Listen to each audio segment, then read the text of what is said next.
Every morning, you wake up and Trump has posted something new about Iran. A threat, a deal, a declaration of victory. Then just a few hours later, Tehran releases a calm, formal statement confirming exactly the opposite.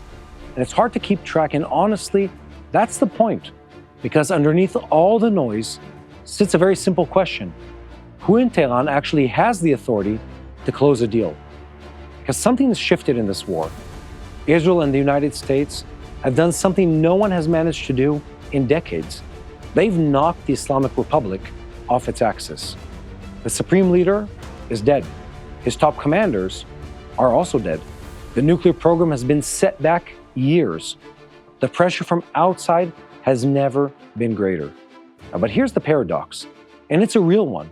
The more pressure you apply to a system like this, the harder it becomes to understand what's actually happening inside it. Who do you call to make a deal? Who has the authority to say yes? Who has the authority to say no? And we think the Iranian people deserve to be part of this conversation. That's why we've invited Dr. Thamar Gindin, one of Israel's leading experts on Iran, Persian language, and Iranian society.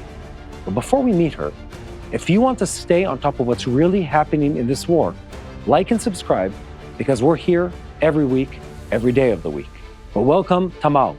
Thamar has spent her career not just studying Iran from a distance, but listening closely to the language, the culture, the history, and most importantly right now, to the street. Because what Iranians are saying to each other is very different from what their government is saying to the world.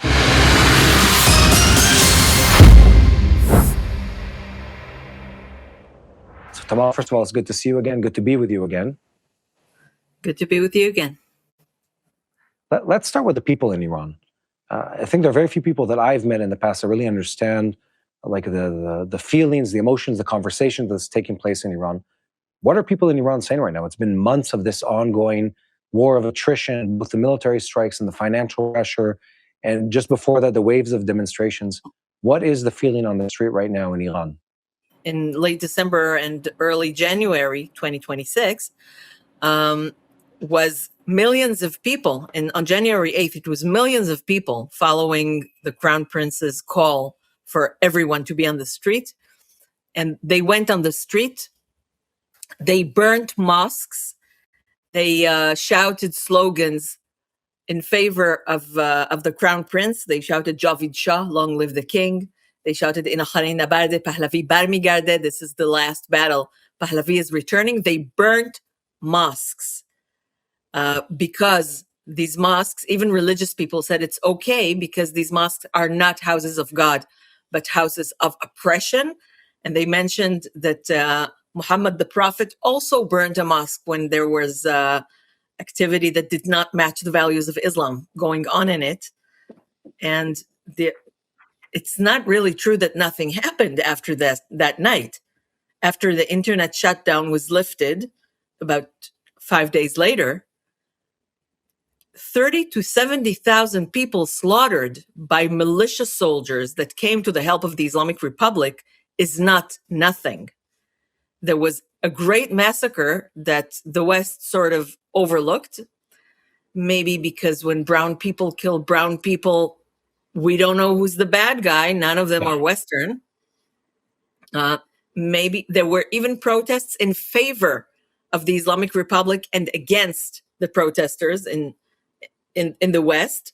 There were Iranians and Israelis were demonstrating in favor of the protesters, but locals and Bahrainis, Pakistanis, other Muslims who are not Iranian were demonstrating for the regime. Maybe because they said, well, they're burning mosques, so they must be Islamophobic, and Islamophobia is bad. So what if 30 to 70,000 people were killed that night? The West just didn't know how to treat this thing. When the U.S. kills someone, or in the Woman Life Freedom protests, there was more reaction outside Iran, even though there were less people killed, because it was women who were killed. So we know who's the bad guy here. But is there possibly another element where the Iranian regime just became more efficient at hiding the events. I'm like thinking back, it feels like it was half a lifetime ago. We knew about the numbers, we knew about them in a delay. And you're right, I mean, the response was much lesser than I remember in the past. It sort of just went over most people's heads. It happened, moving It's on, like kind of thing with life. mass media hardly reported it. It took them a lot of time to report it. It wasn't wasn't headlines. It wasn't front page. In Israel, it was. In Iranian media abroad, it was front lines and front pages and headlines. But on CNN, on BBC, not Farsi, on the regular BBC, it just it wasn't that important. We don't know if it's because Iranians don't have as much media power, because for the people of Gaza, we saw that there were a lot of headlines, there were a lot of protests, and for the people of Iran, there was hardly anything.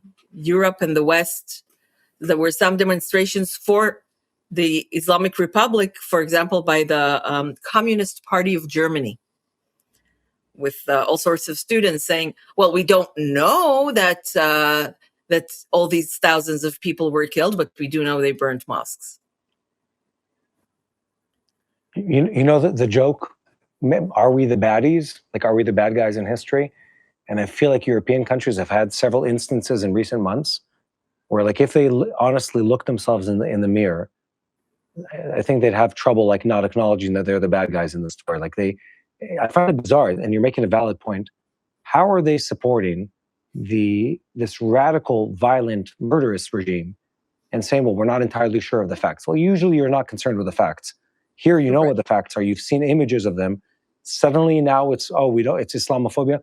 You know what? There was a headline today, or maybe it was yesterday, that I think it was a university in Canada that canceled an event where a ISIS survivor, a young female, was supposed to give her testimony on campus, and they canceled it because they said that her talking about the violence, the rape, the killing that she saw there would come across Islamophobic or hateful of Islam, and they don't want to tolerate that kind of behavior. And you look at those kind of things and say, what is going on with the world we live in? I mean, how are you not seeing this?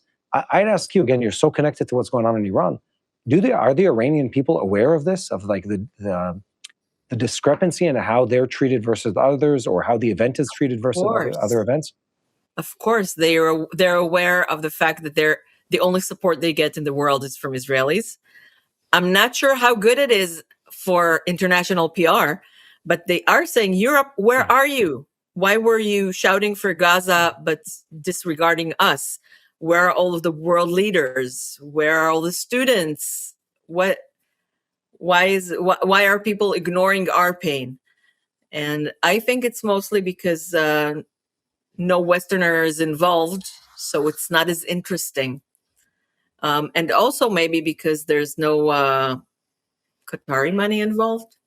To understand who's in control today, you have to understand what Iran was supposed to be, what it actually became.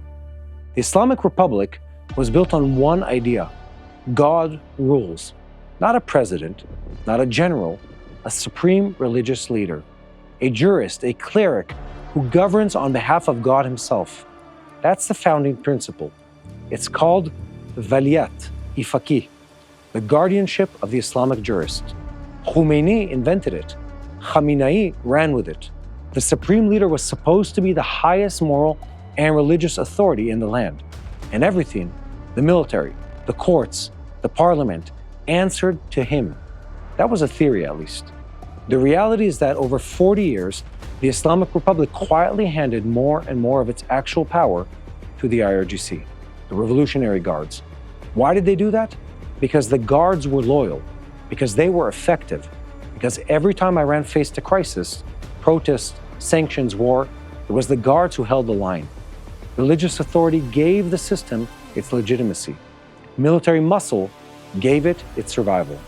Khamenei himself, Mojtaba's father, always referred to the IRGC as a main pillar of the revolution.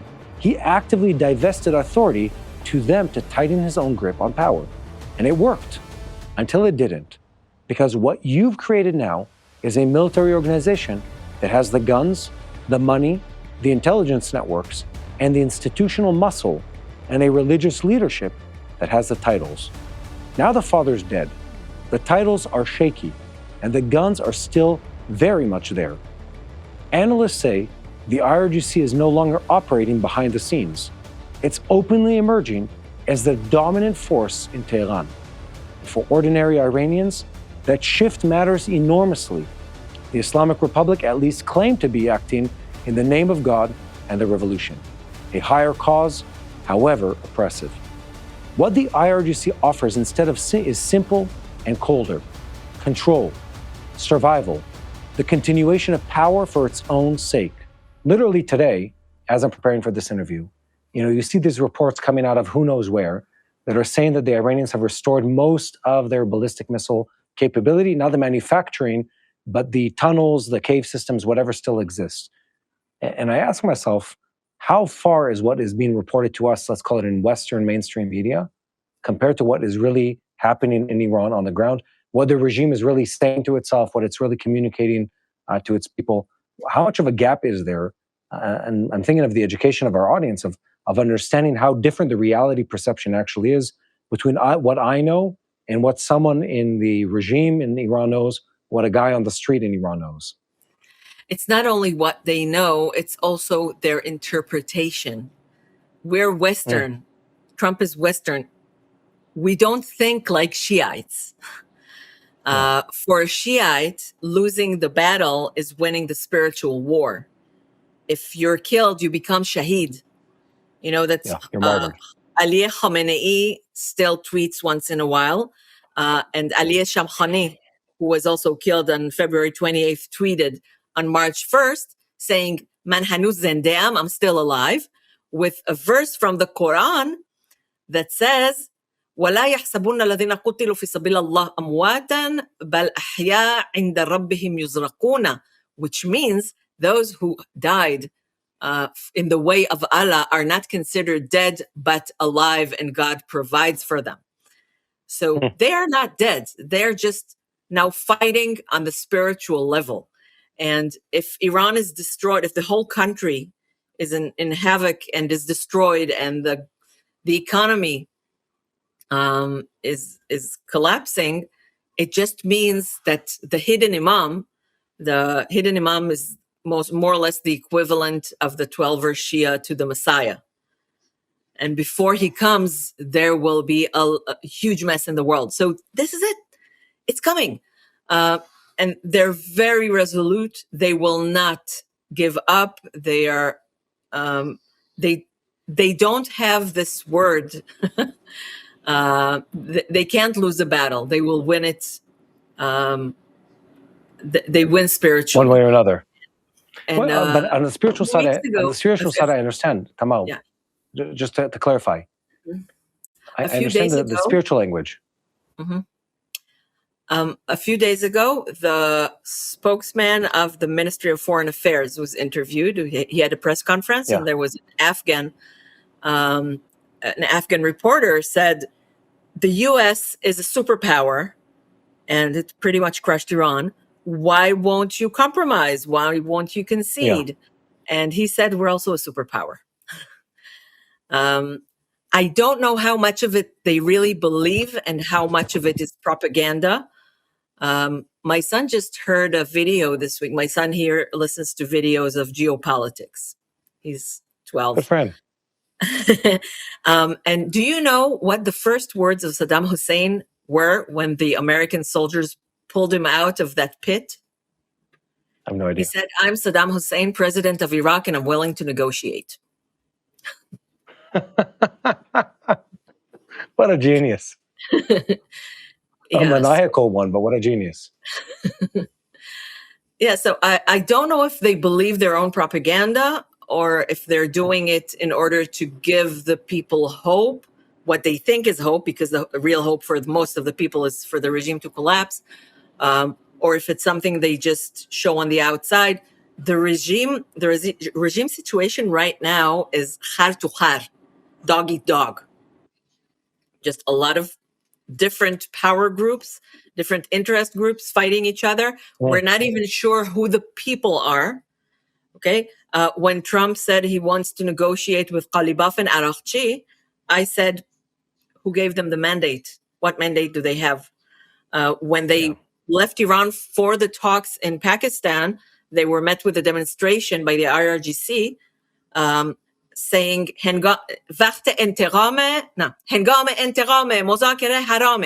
it's time for revenge. Negotiations are haram. They're forbidden. So, interesting. And after Qalibaf, there were reports or leaks about Qalibaf agreeing to some points. There was a tweet that was immediately deleted, but its screenshot went viral all over the internet. That said that Qalibaf is a coup d'etat. He's making a coup d'etat because of his concessions. And if the leader really agrees to these concessions, let him go out with a video or voice message to say that he agrees, and then we will obey. But where's the leader? I was just going to say, that's very tricky. The leader might be in several different places at the same time, by what reports that we've heard. We invite you to take part in something real, something rooted in the land and in the heart. The Rebuild Israel campaign continues, bringing life back to Israel's north. Along Israel's northern border, an area marked by war, displacement, and loss, we're planting an apple orchard, not as a symbol for a single moment, but as part of a long-term commitment to rebuild what was damaged. This orchard is more than agriculture. It creates jobs for local families, it helps communities return and rebuild, and it sends a clear message to the people of Israel. You are not alone.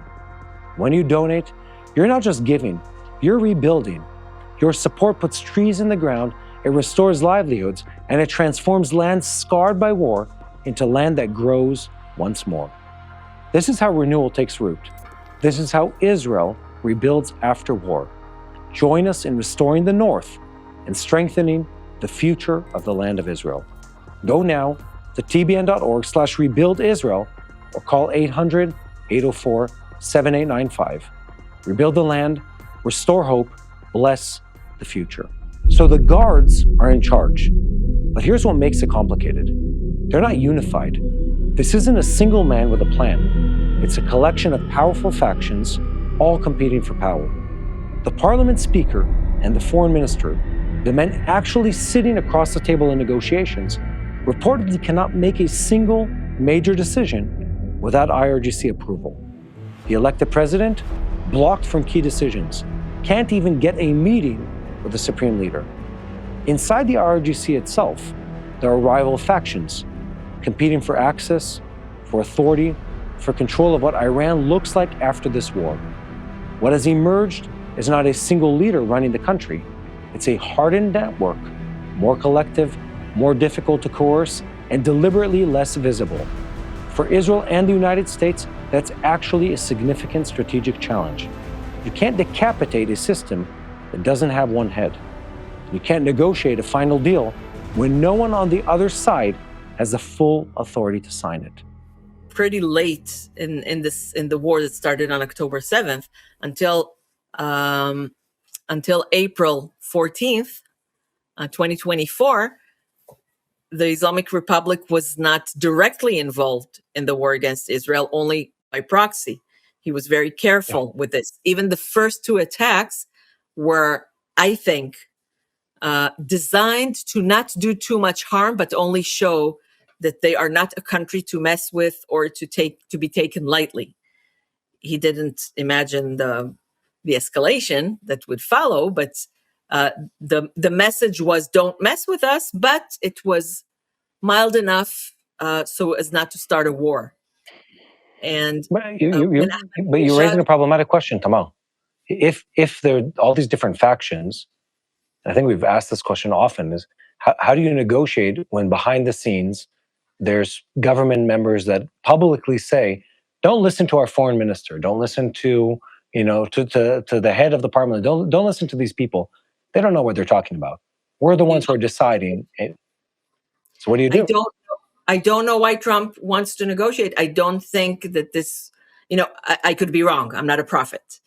But it doesn't seem like this conflict can be negotiated. I don't think it's the right thing to do because it's a murderous regime that kills its own people, targets its own people, and kills tens of thousands from its own people, and negotiating with them gives them legitimacy. I don't think they should be negotiated with. And because they're Shiite, they will not flinch. They will not surrender. And if one wants to concede, to make some concessions, the other will say he's a coup d'etat guerre. So what do you do? The reason they sent 80 people to the negotiations is not because they sent a lot of experts and they're serious, but because no one power group trusts the other. So they all sent representatives. I don't think But what do you do? I mean, I don't think it will be surrender. I think it should really be, I think the best thing would be to now use the real power, which is the Iranian people. But for that, they need to acknowledge the crown prince as their leader. I changed my assessment of him after the January protests, but not enough advisors to the president changed their assessment of him following things that happened in reality, which is a problem. And then there's the man who's technically at the top of all of this, Mojtaba Khamenei, supreme leader, son of Ali Khamenei, was killed in the February 28th strikes.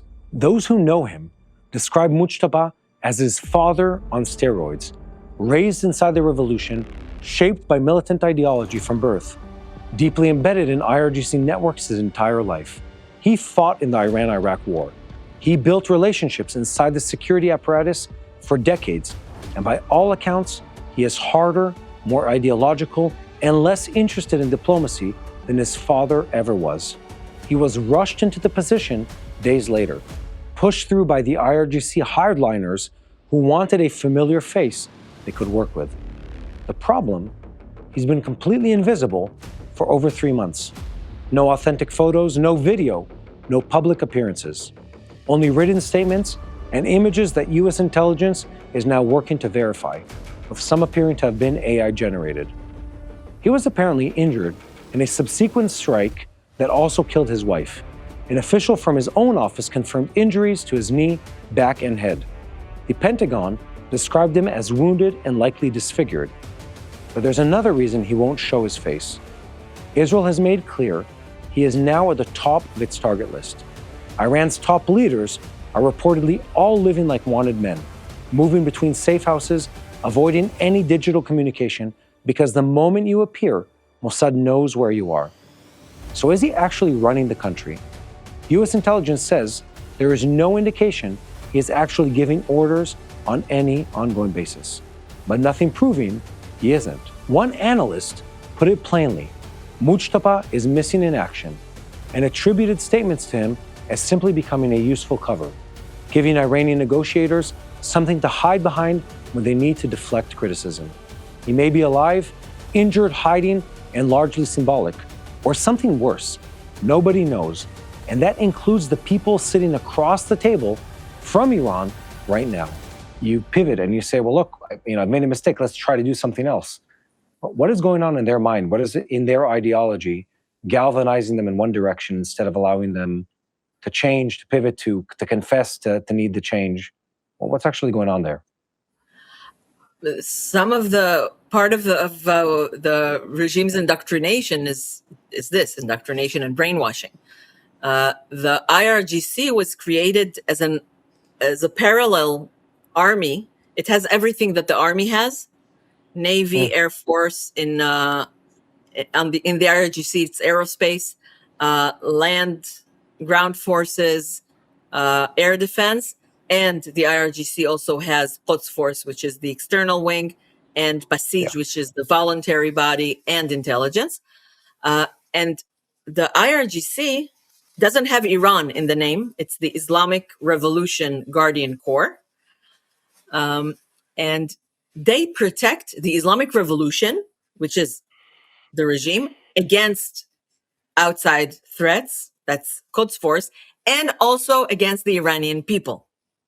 So the ones making the decisions, the ones with most power among all these power groups are the IRGC. Ask me who the people are, I'm not sure. The commander is Vahidi, but he was only appointed on February 28th. Before that, it was Pakpur for less than a year because he was promoted to Shahid after his predecessor was promoted to Shahid. So we don't really know who are these people who are in the circle or in charge exactly. They claim that they have access to the leader who has not been seen, and there are contradicting reports of his condition. So there's the leader as an excuse, there's the circle around him, and those in control are probably the IRGC. Now, the Khamenei was a hardliner, but he was he was more rational. Okay, when I don't think he would have wanted. Of course, we do want the hidden imam to come back, but because there will be a great mess in the world, a great havoc in the world before he reappears, we don't want it now. Underneath all of this, the power struggle, the invisible leader, the ceasefire chaos, there are 90 million Iranians, and they are not waiting quietly. The protests that began in late 2025 became the most serious challenge to the Islamic Republic since 1979. Millions poured into the streets across all 31 provinces. The crackdown was devastating, tens of thousands killed. But what's striking isn't just the scale, it's what people are chanting. Women, life, freedom is still there, but it's been joined by something new. Javid Shah, long live the king. This is the final battle. Pahlavi will return. Reza Pahlavi, son of the last Shah, 65 years old, living in exile in the United States, has become the most prominent face of the opposition. He's called for a peaceful transition and a referendum on Iran's future. And the diaspora has mobilized around him in numbers that haven't been seen ever before. But is it really about the monarchy? Or is something more raw? The desperate need for anything that isn't this. Analysts say his actual support inside Iran is hard to measure, and the opposition is divided.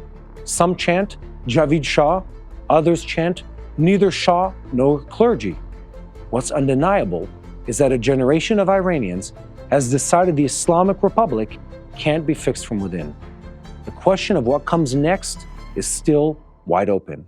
So to summarize what you're saying on a practical note, one, you're confirming what I think a lot of people have been thinking, which is there isn't one faction that's willing to actually negotiate. They're playing the usual Iranian game of wasting everyone's time. Their favorite game that they've been playing for decades, or millennia, depending on how you count. But specifically under this regime. And then looking forward, I don't really see a military solution. I don't really see, at least not in the tools that the United States or the West is willing to use. They're not really willing to negotiate in good favor. And you're saying the solution is the people themselves. What does that practically mean? They need support. They need support. The Islamic Republic also has support from the outside. It's not Iranians who killed, or mostly not Iranians who killed Iranians in January. It was Iraqi people, Afghan, Pakistani, Sudani people who came from the outside to help the Islamic Republic massacre these Iranian citizens. I think that the West has better strategists than me, certainly, and I think probably better than what the Crown Prince has. There should be the cooperation should include like exactly what to tell the Iranian people when you call them to the streets, so they're not just massacred again. Give them tools, education on how to make weapons at home, MacGyver style, from things that are available at home, how to defend themselves, how to get internet. I think most of these things, maybe not all, have solutions, and also exactly what to do. How will victory look? Because in 1979, it was conquering the Shah's palace. There are no more palaces left in Tehran to conquer. How should it look? What exactly should be done? Not just go to the streets. I also think that during these 100 days, he will need support. But that's an opportunity that did not exist in the past, of the whole nation, or most of the nation, united around one person and willing and still angry, still grieving the January massacre and willing to go to the streets. Well, Dr. Gindin, thank you very much. It's always insightful and interesting. And I'll see you on the next time. There's a phrase in Persian, "Iniz bogazard," this too shall pass.